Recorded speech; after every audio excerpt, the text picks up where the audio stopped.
Hey guys, it's the ghostly Grimoire. Welcome back to my channel. Today we are going to do my top 5 best paranormal locations in the UK. We're going to kick it straight off with number 5. The ancient Ram Inn is in Gloucestershire. It's in a place called 𝕱𝖆𝖆𝖆. It's a little village and it's a tiny little cottage that dates back to the Domesday Book.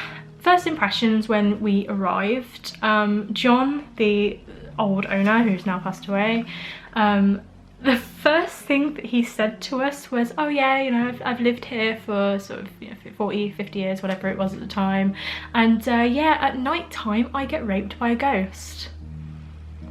We all kind of just looked at each other like, what? What? Did he just say what we think he just said? Yeah, he said that at night he gets sexually assaulted by a female ghost.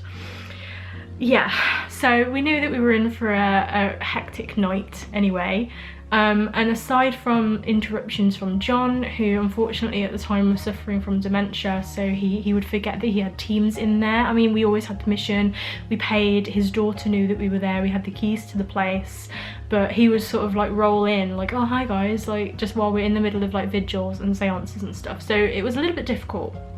But we believed that all of the crazy shit that would happen revolved around him. My sort of gut feeling is that if I went back there now, some of the negative stuff from that place is probably gone, because I believe that they were attached to John. John couldn't sleep in his own bed. He slept downstairs in the living room because every time he slept in his bed he would get attacked in the night. He would be dragged out of his bed by his feet. It was just some insane stuff that this man went through living in this house. We kind of knew that we were expecting shit to kick off, and it kind of did, really. So some of the activity that we had at the ancient Ram Inn, the first time that we were there we were in the barn. And the barn is quite well known as being a negative energy hotspot. We were stood in like 2 rows and then 1 person at either end, and people dropped like flies. It was so negative and so oppressive in there, and I think unless you've been around a negative energy or in a negative space with regards to spirit, I don't think I can explain that feeling to you. It's a heaviness, and if it's really negative it can make you feel sick. You can get like hot, like sick feeling in your throat and in your chest, and it's just horrible. And it was a really horrific atmosphere, and up until that point I hadn't felt anything like that before, like to that degree. So it was quite shocking, and everybody was feeling it. Some people had to leave the room. At one point we had all of the equipment set out in like a row, so we had K2s. We had, I think, 3 of these or 4 of these just set out on the floor. So you can see like the green light, and these were going up to red. They were going up in sequence, like across the room as this thing was like walking through the middle of us. Like one would go off and then the next one and then the next one. It's like it was pacing and they were going off in unison. We also had the doll, and she is basically a K2, but she has lights in her stomach and her hands that light up when something's near. So I'm just going to try and show you. Look at her hands. She lights up if there is something nearby. There's absolutely no electricity in this place. It was so old, so dilapidated, it was falling to pieces. There was no electricity. That was our first night there, so we were quite amazed by sort of some of the stuff that we had. We had people like running out of the attic, like grown men. We had, you know, those electricity balls that you put your hands on and like all the electricity goes into your fingertips. We had one of those switch itself on. It wasn't even plugged in at the wall. We've had people get pushed down the stairs. And then maybe a couple of times later we went back and we were in the bar area. And John sleeps in the room next door to the bar, so we had to be quite quiet. I'll show you some footage in a minute. We weren't quiet. There was no way we could be, because it was insane. I'll show you the footage and I'll try and give you some kind of commentary on what is happening. So you can see that everyone is doing a seance. they've got their fingers very lightly on the table. Their thumbs, we made sure that their thumbs were never under the table so they couldn't push it. And we're trying to get the table to move, trying to do some table tipping. It's a negative energy, which is why we're speaking to it the way that we were speaking to it, quite, forceful. And as this clip skips forward, after it's been moving for a while, Marc is trying to get rid of this spirit and trying to push them back and close out the seance, and this spirit does not want to leave. And that's when the spirit starts to sort of twist the table, and we decide that we have to get everybody out because this is getting stronger, and Marc needs to sort of try and get rid of this particular spirit. Lift it off the floor, and do it now. Oh my God! Do it now. I want it more. I want it more. Oh my God. Now that is what I call table tipping. And I need to make sure that you guys are out. I couldn't see that.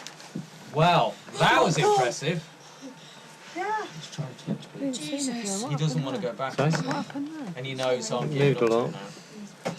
He See a knows, lot. he knows I'm getting ready to put it. Oh, you alright? You okay? You're alright. He doesn't want to go back. Oh my God, can we just let go? No. No, not yet. It's dangerous. It's dangerous. You can't do it. He doesn't want to go back. He knows I'm doing it. He knows I'm getting ready to do God, it. I actually feel He knows I'm getting ready. He doesn't like it. He's getting Emma and Shirley, you want to get by the door ready? I need him out. I need him out. Okay, Get him out. Get him out. Get him out. Get him out. Get him out. You guys out. All out. And it got to a point where this thing was getting so negative and so angry that we just had no choice but to get the guests out, and they had to leave through the room that John was asleep in and get outside. And when they got outside, there was actually a couple of people. There was a guy and his friend, and then there was another two people, and the guy and his friend, one of them was actually sick because of not because of I think the spirit, but I think the anxiety and the adrenaline of that sort of moment really got to them, and they got quite upset over it, which is understandable if you've never experienced something like that, and if that's your first ghost hunt, that's insane. So we had to do some work with them outside and calm the situation down, make sure that everybody was safe and white lighted if you believe in that kind of thing, make sure that everyone was happy to go home, that nobody got followed, while Marc stayed inside and shut the situation down. I mean, there's a lot more that happened. I can't really put everything in this video. There was a lot of stuff that would kick off in that place. It was kind of insane. We'd have stuff coming through the 𝕈𝖆𝖉𝖆 and the SP7 and stuff like that. So it was just kind of a really insane place. So number 4, Falstaff Museum in Stratford-upon-Avon. Falstaff Museum. Another quite negative place. I know that quite a lot of the stuff that has happened to myself and my team is negative, but I think that a lot of that has to do with the actual locations as well. There is a particular spirit that is attached to Falstaff called the Burning Man. I don't have an awful lot of context for sort of what happened, why he is a burning man. All I know is that you can smell sulphur around this particular spirit, and this spirit has followed our team, or more specifically our medium, to another venue. I will talk about that a little bit later, but he's a very negative entity. I will link below Marc Brindley, our old medium's channel. He maybe has already done it, or I'm sure he will at some point do a video about the Burning Man and his own experiences, because they're very personal experiences to him. Before I joined the team at Falstaff, once Marc was overtaken, overshadowed, possessed, as you will, by this particular spirit, to the point that he was foaming at the mouth. There's some really old footage of this, which I will insert now. Marc, I'm here. Marc, come back to me. Marc. Marc, come back to me.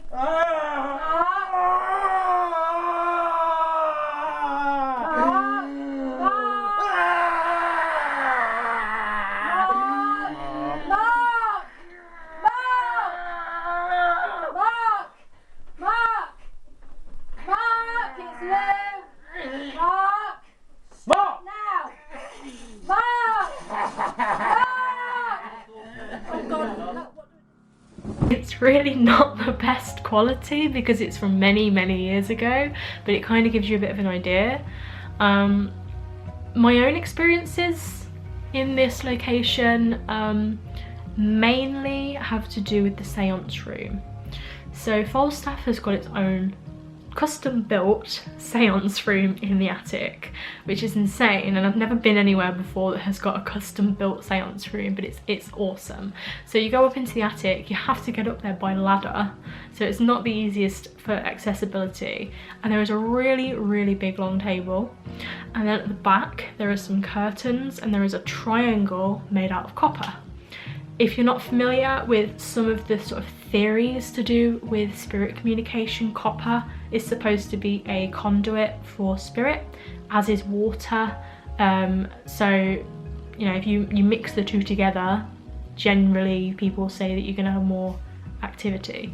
So this little copper triangle, you can sit in it, and we would put people in there that agreed to it. Sometimes Marc would sit in there and the seance would be happening, and we would ask for spirit to go and communicate with the person inside the copper triangle, and we would get some really good results. However, one time we were doing a seance, myself and my team member Tom, who is still a member of Too Haunted now, we were stood opposite of each other filming this particular seance that was happening, and to our right is where the little trapdoor opens up for you to climb up the ladder. And we both kind of looked at each other across the table and kind of looked again, and something was moving around in there, and we could hear like scuffling, and we could hear something fall over, and it was like an animal almost, but there was definitely no animals up there. And everyone else in the room was like, yeah, we heard it. But me and Tom were stood closest to it, so we kind of just looked at each other, kind of went, and then just shuffled to the side because we didn't want to be the closest people to whatever this was that was standing in the corner. So we had a little bit of a wimp moment. We were a little bit scared. Not our finest moment, but you know, it was pitch black and there was something moving in the darkness and we were scared, so we moved. Hey ho. We had quite a few other things that would happen up there in that seance room. If you watch Most Haunted, which is a UK TV show from like the 2000s, it was like the biggest paranormal show on TV when I was growing up.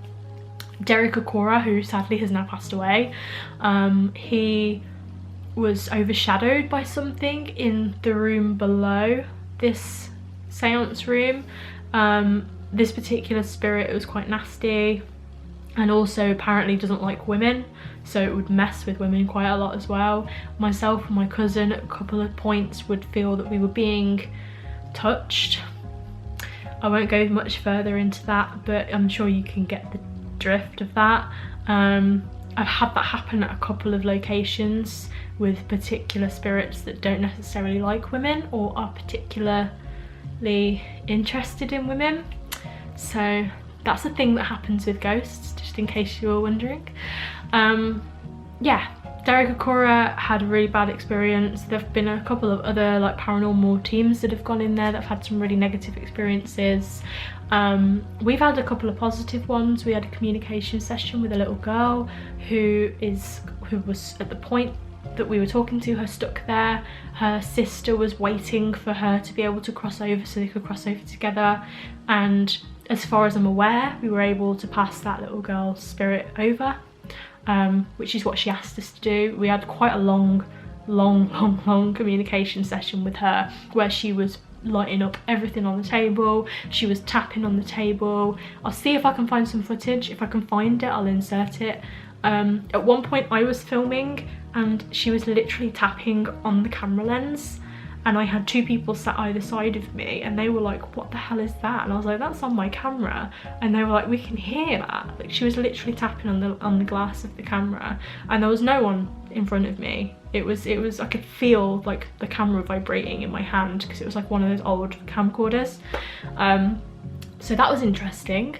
The biggest thing that happened for us, during that same session, there was a negative male spirit that we think was actually stopping this little girl from crossing over. We had to kind of like try and push him out.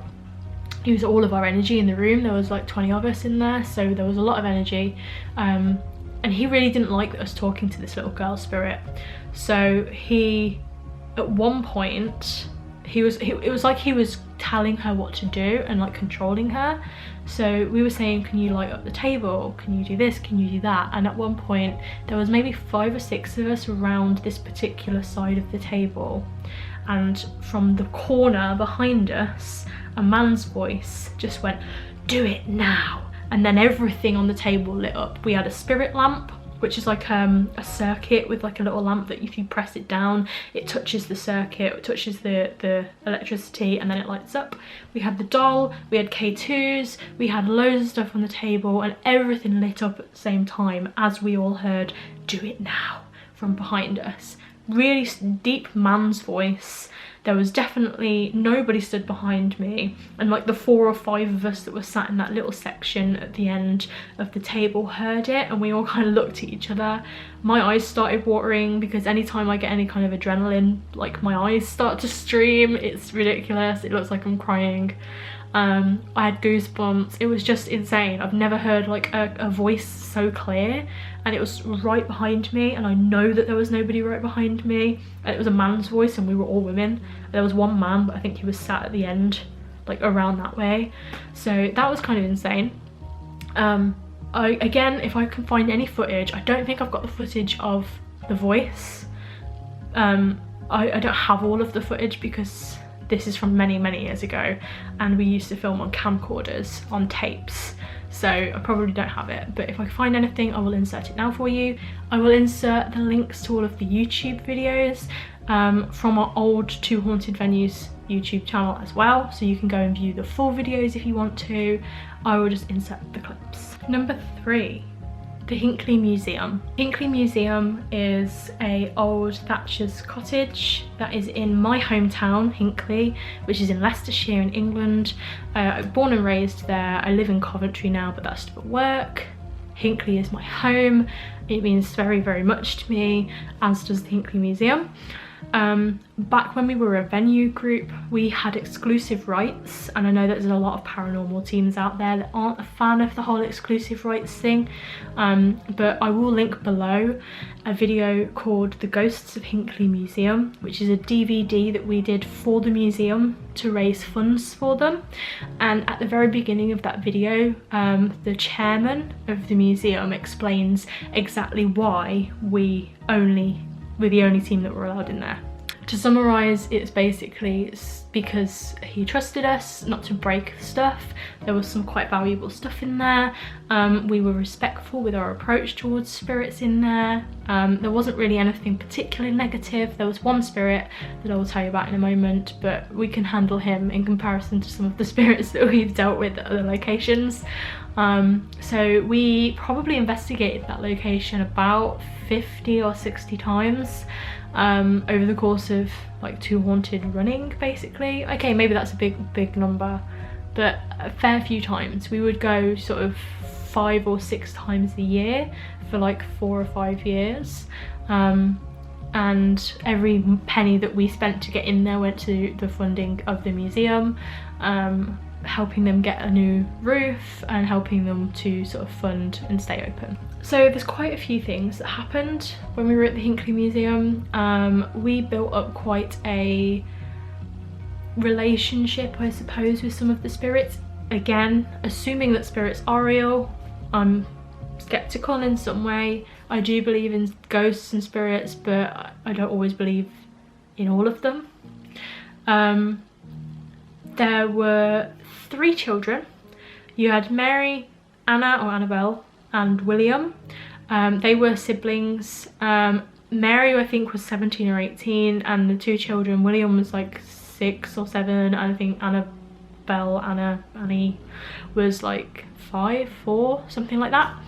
And there was a man called Thomas, and Thomas, at the time that they were all alive, was the boss or the foundry. I don't know what he was. I don't know what it was as a working building at the time, but he was basically Mary's boss and William and Anna's boss as well. He took a bit of an unusual liking to Mary, who didn't reciprocate. There's also a map maker who is in the cellars, who's hiding from soldiers during the English Civil War.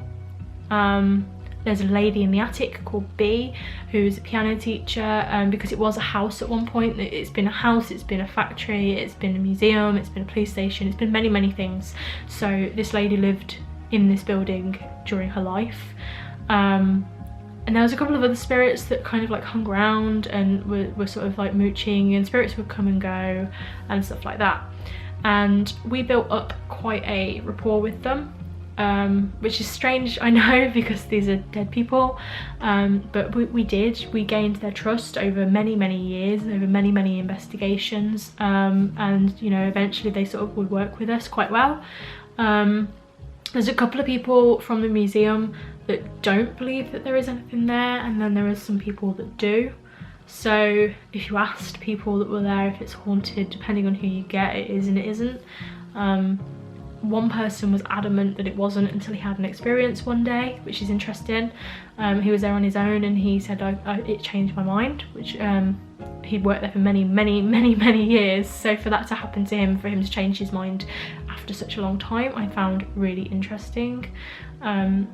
Again, please go and watch that Ghosts of the Hinckley Museum video. I have linked it below. I will try and include some clips for you of sort of some of the best moments, but my favourite moment we unfortunately did not capture on camera. We were doing a Ouija session, which I don't actually really believe in Ouija boards, but I can't explain this. I wasn't on the board, I was doing the talking, and we had a couple of guests that were actually on the board, and I had a really long conversation with this young lady spirit, Mary, and managed to get out of her all of the truths about what happened, from how she died. Thomas killed her. He wasn't very happy about her saying this. We could hear him moving around up on the balcony and stuff. Everything that came through on that Ouija board session, which maybe lasted for about an hour, we had confirmed by the museum staff, which is the interesting part for me. It's not very often that we have something that nobody else knows that we can then get as information directly from spirit and have verified by official people. And these museum staff members said, I don't know how you would know that, because there's only a very small handful of people that know anything about what you've just said, and all of our archives are locked away in a locked and alarmed office, which we've never been allowed in. And it basically went into as much detail as Anna and William were buried in a mass grave.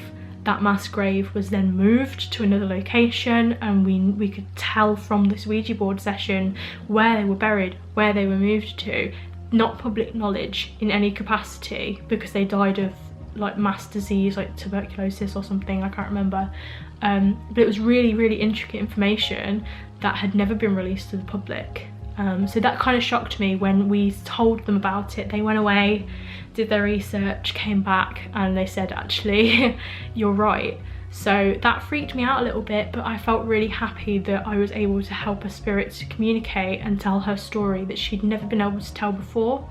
And I felt like we really helped. And after that, Thomas, who had up until that point been a really negative spirit and would attack people, he threw a door at somebody at one point, that spirit then calmed down because the truth was out and there was no more that he could do to stop it. So really, I think we kind of shot ourselves in the foot a bit, because the activity went down after that particular event. But it felt really good to have been able to help a spirit in that way.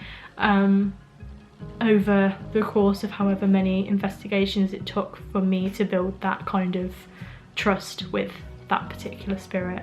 Number 2, Wygston's house in Leicester. This location we did twice. It's also one of the locations that we live streamed. We used to live stream before the whole Facebook Live, YouTube Live, like live streaming was really a thing in the paranormal world. We kind of had to wing it. So we would record our CCTV, we had like locked off cameras in certain areas. We would use my iPad, put it on mute so that you couldn't hear me like sipping my tea or eating my biscuits when I was watching the cameras. And yeah, kind of try and prop it with books and whatever we could find, because I didn't have a stand that was high enough, and film the screens. We also used to use our forum, so people that couldn't make it on the night could watch the live stream and they could chat and they could put in what they had seen. We also used to use it to try and get like the buzz going like a week or so before, and I am going to link this below. I can't get the Ustream to work. The link is in the forum, but I can't actually get the Ustream to work. It just says live video has ended. So if you know how to get those Ustreams to play back, please let me know, because I really want to watch it back.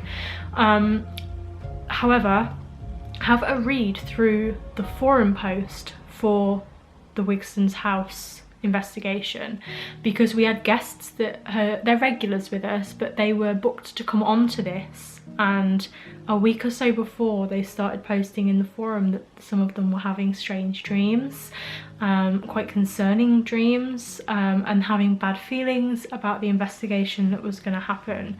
And those feelings were accurate. They were really, really accurate. They were totally right to be worried. So have a read through some of the stuff that people posted. It's from a long time ago now, and we don't use the forum, but it's still active. You can still read those posts. I have linked it below. So Wygston's house. Despite only going twice, it is stuck in my mind so much, and I think I can say the same for the rest of my team and for the guests that went to those two, or one of the two investigations.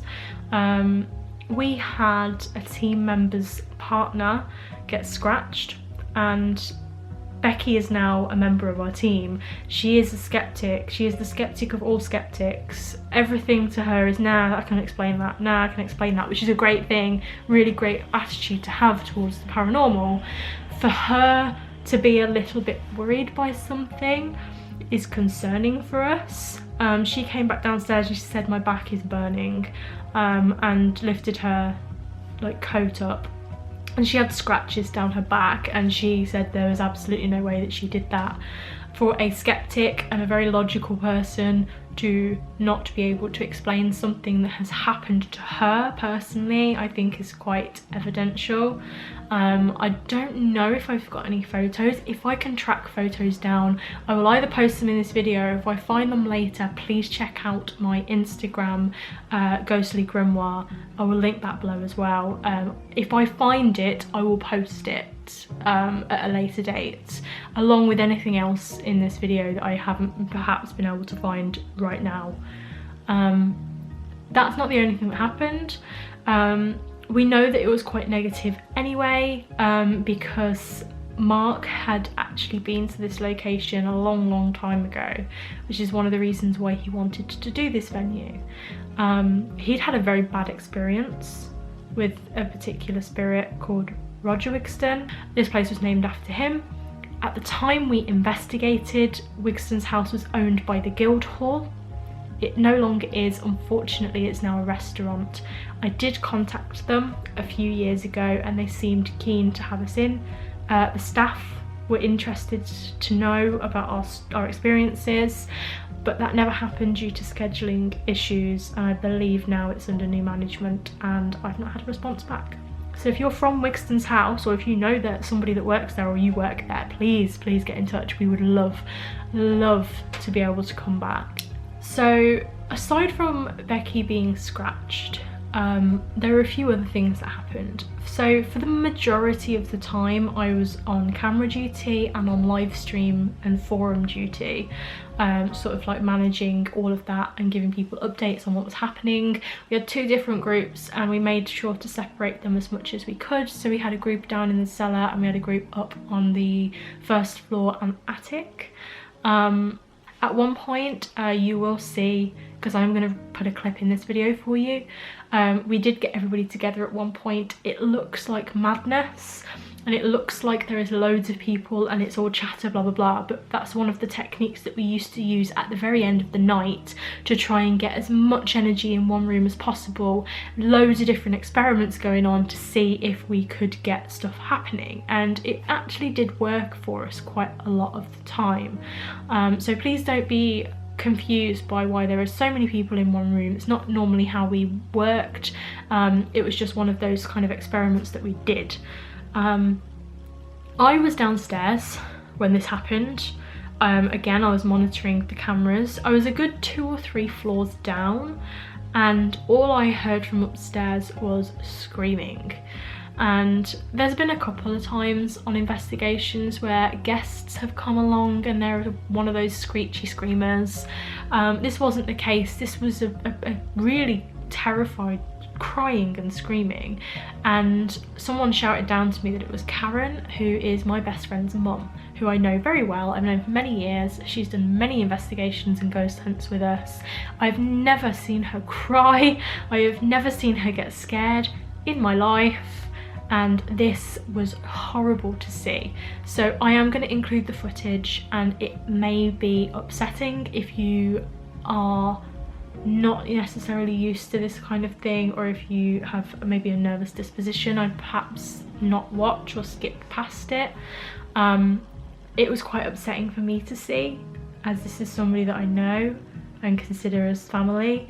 The backstory is Roger Wygston was not a nice man, and there is a female spirit in this location called Eve, and Eve was with child, and one way or another Eve didn't make it, and her spirit is still very, very upset and very, very much in pain and anguish.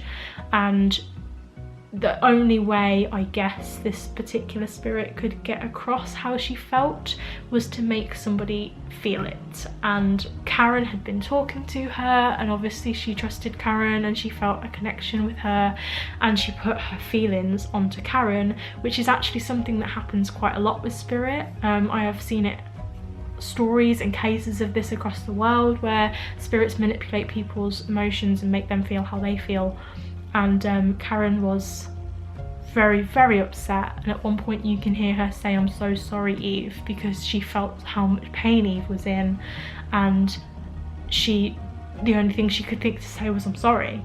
So it was quite rough, and we had to take her outside and make sure that she was okay, and obviously that was quite rough for me to see. I have asked her permission to include this clip, just in case she didn't want people seeing it, and she said that's fine. So have a ganders at this and let me know what you think. Once you was okay again, he did look after you afterwards, but I think it was more because he feared what you would say. Can you tell me? Can we get her off the table, please? Make sure it's alright. Come on. I need a team member. I need somebody at Carl. Can we help? Can we get down the team room, please? Tom, we need some help, please.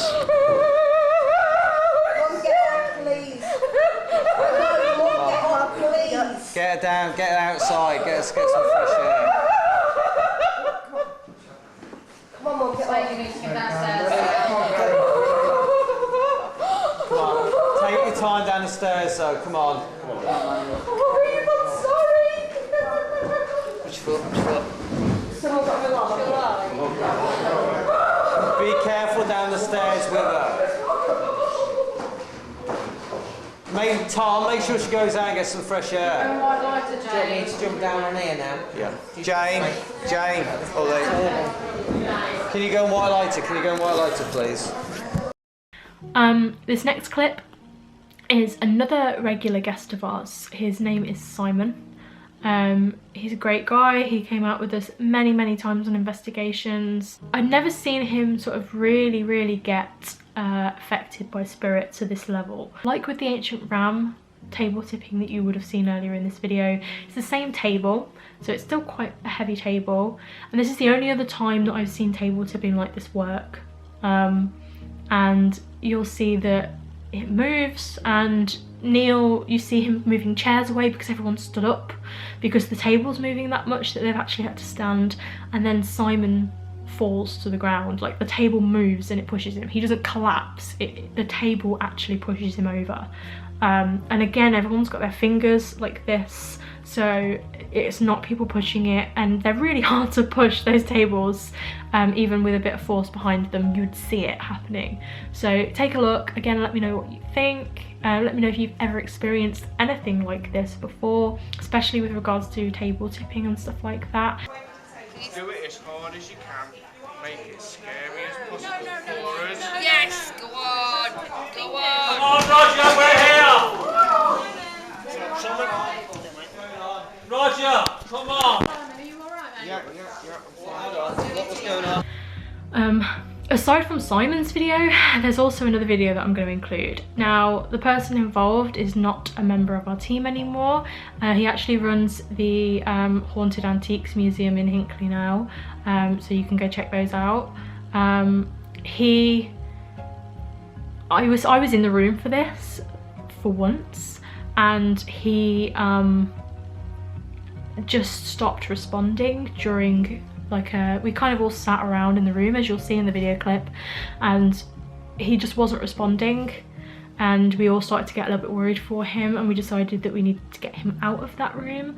So you'll see how many people it took to get him out, and as we were taking him down the stairs, he kind of woke up in like a delirious state, I guess you could say, and he was quite upset. I'm not sure whether that was him or whether that was like spirit manipulation or what it was, but I mean, he was quite aggressive, shouting like, no, don't. So I mean, you'll see it for yourself, but we had to take him outside and really calm him down. One of the people that was carrying him out was his son, so his son was obviously quite concerned as well. So that was the same night that Karen had to leave. So you'll actually see Karen in the CCTV footage that we input. She comes inside and holds the door because she had already been taken outside because of her interaction with Eve earlier in the night. So it was a bit of an insane evening, really.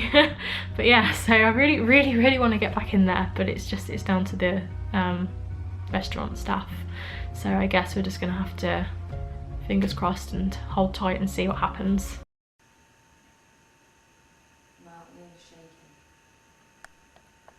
Neil, you alright?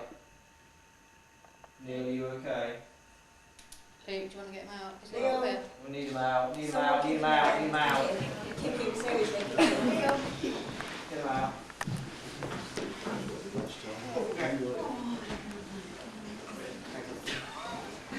Need some police. Yeah, excuse us. Yeah, this is what it was like earlier, but that's worse. Right, leave that door open, leave the lights on.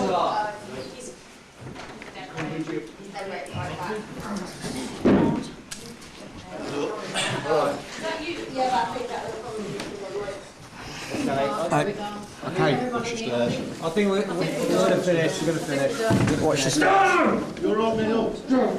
Shit. Marc, Jane. Right, Marc, we need to go downstairs. Get the lights on. Tom, turn all the lights on. Do you want to go? Yeah. Alright, you got it, you're alright, you're okay. That's what we came for, but we didn't expect that one. Oh, you're going to be asking for payment soon, the amount of bodies you're carrying out at the moment. You got him, you're alright? Yeah.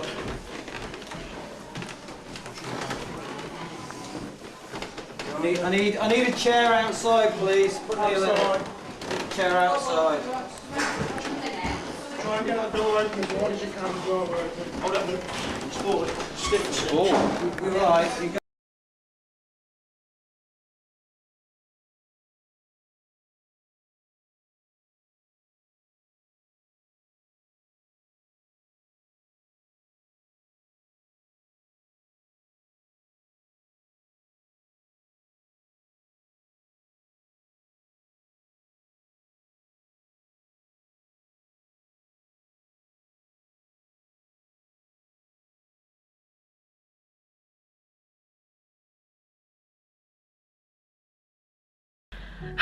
And we are down to number 1, Dudley Castle. Dudley Castle is the place where I've had my most experiences and my most personal experience. I'm not going to go too much into the personal experience because I actually wanted to do an entire vlog just on that. It's quite extensive, there's quite a lot to it, quite a lot of backstory, and it would take forever to tell you. I did actually do a blog on Reddit of this, and a couple of YouTube channels, well, 3 YouTube channels have asked to use it at some point in one of their videos. One has actually already done that. I will link that down below for you to view as well. She kind of took little elements of the story and you don't really get the full story from it, so watch if you want, or you can hang tight and watch my video, which will be coming in the next couple of weeks. I was supposed to be going back to Dudley in April, on the 18th of April, but unfortunately due to the stupid coronavirus it's been cancelled. So myself and Marc were supposed to be going, a couple of friends have booked separately to go. I do feel like I have unfinished business there, and I think that Marc would agree as well. So we're both a bit gutted that we aren't able to go, but it'll be rearranged for later this year, I guess, and we'll just have to go from there. So you're gonna have to wait a bit longer for that video, unfortunately, but it is what it is. Some of the stuff that has happened at Dudley, minus my big experience, which is like still with me to this day, there's been a few other things that I've witnessed, and again I have got quite a bit of footage. You can just go to the 2 Haunted Venues YouTube and you can find a whole bunch of YouTube videos on Dudley Castle from all of the times that we've been. I'm in some of them, I'm recording some of them. I didn't edit any of the videos, so apologies. There's going to be a few bits of footage in here. We caught some EVPs. Did you commit the murder here? Allegedly there was a murder here. Did you commit it?